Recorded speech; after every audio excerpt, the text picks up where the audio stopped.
ইরানের সঙ্গে ইসরায়েল ও যুক্তরাষ্ট্রের চলমান যুদ্ধে নিহত প্রবাসী বাংলাদেশি মোশাররফ হোসেনের মরদেহ দেশে এসেছে। শুক্রবার সকাল 10টা 48 তাকে বহন করা সৌদি এয়ারলাইন্সের উড়োজাহাজ ঢাকার হযরত শাহজালাল আন্তর্জাতিক বিমানবন্দরে অবতরণ করে। বেলা 11টায় প্রবাসী কল্যাণ ও বৈদেশিক কর্মসংস্থান মন্ত্রী আরিফুর হক চৌধুরী এবং পররাষ্ট্র প্রতিমন্ত্রী শামা ওবায়েদ মোশাররফ হোসেন বিমানবন্দরের ৮ নম্বর ফটকে আসেন। তারা মোশাররফ হোসেনের স্বজনদের সান্ত্বনা দেন। মরদেহ সংগ্রহের পর তারা দুজন গণমাধ্যমের সঙ্গে কথা বলবেন।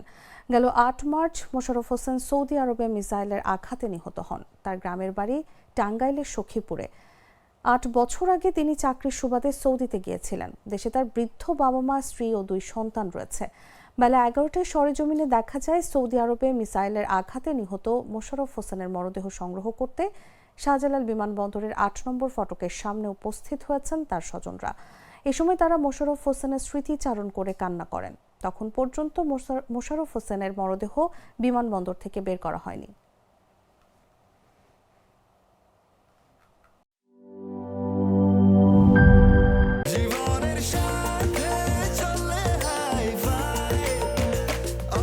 স্বাস্থ্যকর অল টাইম, সব সময় অল টাইম হেলদি লাইফ।